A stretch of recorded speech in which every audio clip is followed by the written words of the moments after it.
নির্বাচনী ইস্যু বর্তমান দেশের সার্বিক পরিস্থিতি নিয়ে কিন্তু আসলে প্রধান উপদেষ্টার সাথে যে বিএনপির বৈঠকটি অনুষ্ঠিত হয়েছিল আজ দুপুর 12টায়, সেটি কিন্তু আসলে শেষ হওয়ার পর কিন্তু আসলে আমাদের সাংবাদিকদের সাথে কথা বলেছেন বিএনপির মহাসচিব মির্জা ফখরুল ইসলাম আলমগীর। তিনি যে বিষয়টি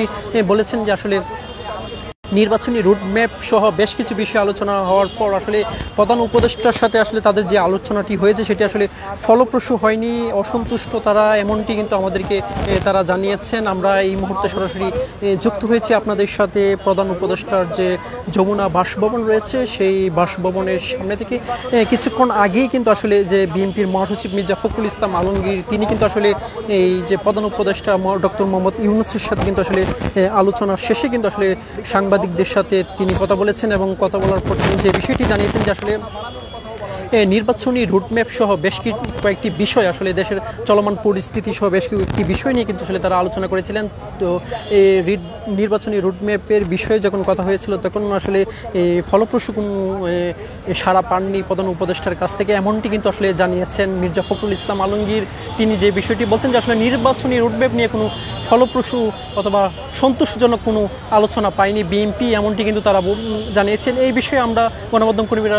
মির্জা ফখরুল ইসলাম আলমগীরের সাথে প্রশ্ন করার পর তিনি যে বিষয়টি জানিয়েছেন যে আসলে এই বিষয়টি নিয়ে আসলে তারা বৈঠক করবেন, বৈঠকের পরে আসলে তারা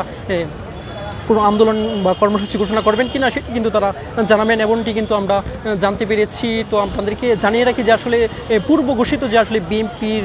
যে 5-6 সদস্যের যে একটি দল কিন্তু আসলে প্রধান উপদেষ্টার বাসভবনে ঠিক দুপুর 12টায় কিন্তু প্রবেশ করেছিলেন। এই 6 সদস্যের কমিটির দলে ছিলেন মির্জা ফখরুল ইসলাম আলমগীর এবং বিএনপির স্থায়ী কমিটির সদস্য সালাউদ্দিন আহমেদ এবং মির্জা আব্বাস এবং নজরুল ইসলাম সহ এই মোট 6 সদস্যের একটি দল, প্রতিনিধি দল কিন্তু আসলে এই প্রধান উপদেষ্টার সাথে কিন্তু তারা বৈঠকে বসেছিলেন। বৈঠক শেষে কিন্তু আসলে আমরা যেটি দেখেছি যে আসলে যখন এই নির্বাচনী রুটম্যাপের বিষয়ে আসলে জানতে চাওয়া হয়েছিল তখন মির্জা ফখরুল ইসলাম আলমগীর যে বিষয়টি জানিয়েছেন যে আসলে এই তাদের যে প্রত্যাশা ছিল আসলে নির্দিষ্ট করে আসলে নির্বাচনের রুটম্যাপ আসলে প্রধান উপদেষ্টার পক্ষ থেকে দেওয়া হবে, সেটি না দেওয়ায় কিন্তু তারা যেটি বলছেন যে তারা কিন্তু আসলে অনেকটাই অসন্তুষ্ট এবং তারা যে বিষয়টি বলছেন যে আসলে ফলপ্রসূ কোনো আলোচনা হয়নি, এমনটি কিন্তু জানিয়েছেন। এরপর পরিপ্রেক্ষিতে আমরা দেখেছি যে আসলে প্রধান উপদেষ্টার কার্যালয় থেকে এই যে আলোচনার বিষয় নিয়ে কিন্তু আসলে আইন উপদেষ্টা আসিফ নজরুল তিনি কিন্তু প্রেস সচিব সহ কিন্তু তারা এই গণমাধ্যম কর্মীদের সাথে কথা বলেছেন এবং আসিফ নজরুল যে বিষয়টি জানিয়েছেন যে আসলে বিএনপির সাথে কিন্তু ফলপ্রসূ আলোচনা হয়েছে এবং বিএনপি একটি বিষয়ে আসলে একটু দ্বিমত পোষণ করলেও কিন্তু বাকি যে বিষয়গুলো রয়েছে আসলে সবগুলোতেই কিন্তু তারা আসলে একমত পোষণ করেছেন, এমনটি কিন্তু বলেছেন আসিফ নজরুল। এছাড়াও তিনি যে বিষয়টি আসলে বলেছেন যে আসলে এই যে চলমান যে বিচার প্রক্রিয়া বিএনপির পক্ষ থেকে আসলে জানতে চাওয়া হয়েছিল যে আসলে এই যে বিগত সরকার যে ফ্যাসিস্ট শেখ হাসিনার বিচার বিলম্ব হচ্ছে কেন, এই বিষয়টি কিছু আসলে এই বিএনপির পক্ষ থেকে জানতে চাওয়া হয়েছিল। এর পরবর্তীতে আসলে আসিফ নজরুল যে বিষয়টি জানিয়েছেন যে যেহেতু এটি আসলে আইনি প্রক্রিয়া একটু বিলম্ব হচ্ছে, তবে সর্বোচ্চ চেষ্টা করা হচ্ছে যাতে খুব দ্রুতই আসলে যে এই বিচার কার্যক্রম জুলাই গণঅভ্যুত্থানে যে গণহত্যার সেই গণহত্যার বিচার কার্যক্রম শেষ করেই আসলে মূলত আসলে নির্বাচনের বিষয়টি আসলে প্রাধান্য পাবে, এমনটি কিন্তু আসলে তারা জানিয়েছেন। এছাড়া যে বিষয়টি বলেছেন যে আসলে নির্বাচনের যে আগের যে রুটম্যাপটি রয়েছে আসলে ডিসেম্বর থেকে যে জুন, এই রুটম্যাপটি কিন্তু সামনে রেখেই কিন্তু আসলে প্রধান উপদেষ্টা কাজ করে যাচ্ছেন, এমনটি কিন্তু বলছেন। তিনি যে বিষয়টি গুরুত্ব দিয়ে বলছেন যে আসলে গণহত্যার বিচারটি শুরু করেই আসলে নির্বাচনের দিকে এগোতে চান প্রধান উপদেষ্টা, এমনটি কিন্তু আসলে এই আইন উপদেষ্টা আমাদেরকে জানিয়েছেন। এছাড়াও কিন্তু আমরা দেখেছি যে আসলে বিএনপির যে প্রতিনিধি দল তারা যে বিষয়টি বারবার বিষয়টি বলছেন যে আসলে নির্বাচনী রোডম্যাপ নিয়ে আসলে প্রধান উপদেষ্টার পক্ষ থেকে যে নতুন কোনো সাড়া এবং প্রত্যাশা তারা পায়নি, যে কারণে তারা যেটি বলছেন যে আসলে আলোচনাটি কোনোভাবেই সন্তোষজনক নয় বিএনপির মহাসচিব মির্জা ফখরুল ইসলাম আলমগীর তিনি এমনটি কিন্তু জানিয়েছেন। আমরা আপনাদেরকে যদি একটু জানিয়ে রাখি যে আসলে আজ দুপুর 12টায় আসলে বিএনপির পূর্ব ঘোষিত যে আসলে প্রধান উপদেষ্টার সাথে তাদের যে আলোচনার কথা রয়েছিল সেই ধারাবাহিকতায় কিন্তু আমরা দেখেছি যে দুপুর 12টায় কিন্তু আসলে এই মির্জা ফখরুল ইসলাম আলমগীর সহ 6 সদস্যের একটি প্রতিনিধি দল কিন্তু আসলে প্রধান উপদেষ্টার যে যমুনা বাসভবন রয়েছে সেই বাসভবনে আসেন এবং আলোচনা দীর্ঘক্ষণ আলোচনা হওয়ার পর কিন্তু আসলে আলোচনা শেষে কিন্তু আসলে গণমাধ্যম কর্মীদের সাথে মির্জা ফখরুল ইসলাম আলমগীর কথা বলেন এবং এক পর্যায়ে যখন সাংবাদিকরা যখন নির্বাচনী রুটম্যাপ নিয়ে আসলে কী আলোচনা হয়েছে এমন প্রশ্নের জবাবে মির্জা ফখরুল ইসলাম আলমগীর যে বিষয়টি জানিয়েছেন যে আসলে বিএনপির পক্ষ থেকে যে প্রত্যাশা ছিল আসলে রুটম্যাপ নিয়ে আসলে নির্দিষ্ট একটি রুটম্যাপ এর একটা সময় উপদেষ্টার যে নির্ধারণ করে দিবেন, কিন্তু সেই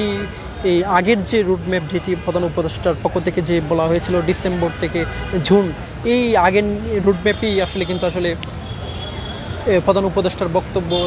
রয়েছে। এর প্রেক্ষিতে আসলে বিএনপির পক্ষ থেকে যে আসলে দ্রুত নির্বাচনের যে রুটম্যাপটি সেটি সন্তোষজনক কোনো আসলে ফলপ্রসূ আলাপ হয়নি, এমনটি কিন্তু আমাদেরকে জানিয়েছেন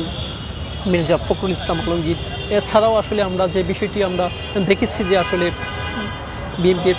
পক্ষ থেকে যে বিষয়টি বলা হয়েছিল যে আসলে তারা যে উদ্দেশ্য নিয়ে আসলে মূলত আজকের এই প্রধান উপদেষ্টার সাথে তাদের যে বৈঠকটি ছিল সেটি আসলে কোনোভাবেই সন্তোষজনক নয়। এই বক্তব্যের প্রেক্ষিতে আসলে গণমাধ্যম কর্মীরা মির্জা ফখরুল ইসলাম আলমগীর কাছে যে বিষয়টি জানতে চেয়েছিল যে আসলে এর প্রেক্ষিতে আপনাদের কোনো কর্মসূচি অথবা আন্দোলনের কোনো কর্মসূচি আসবে কিনা এই বিষয়ে জানতে চাওয়ার পর কিন্তু আসলে মির্জা ফখরুল ইসলাম আলমগীর যে বিষয়টি বলেছেন যে তারা দলের অন্যান্য যে যারা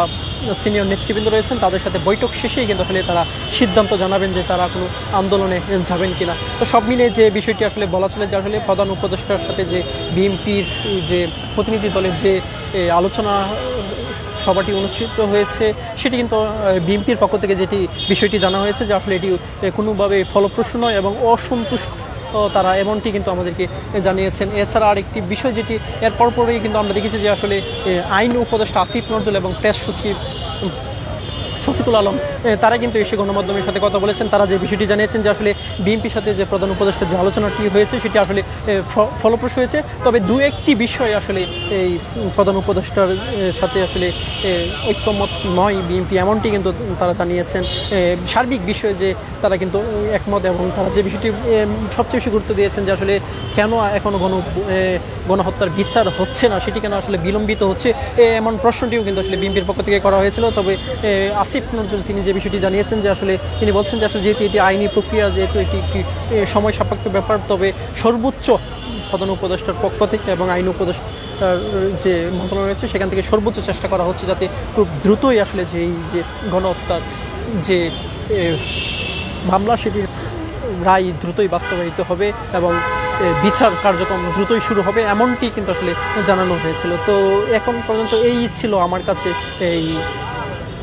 প্রধান উপদেষ্টার সাথে বিএনপির মহাসচিব মির্জা ফখরুল ইসলাম আলমগীর সহ যে 6 সদস্যের একটি প্রতিনিধি দল যে রাষ্ট্রীয় অতিথি ভবন যমুনায় প্রধান উপদেষ্টার সাথে আলোচনা শেষে এই ছিল আমার কাছে সবশেষ তথ্য।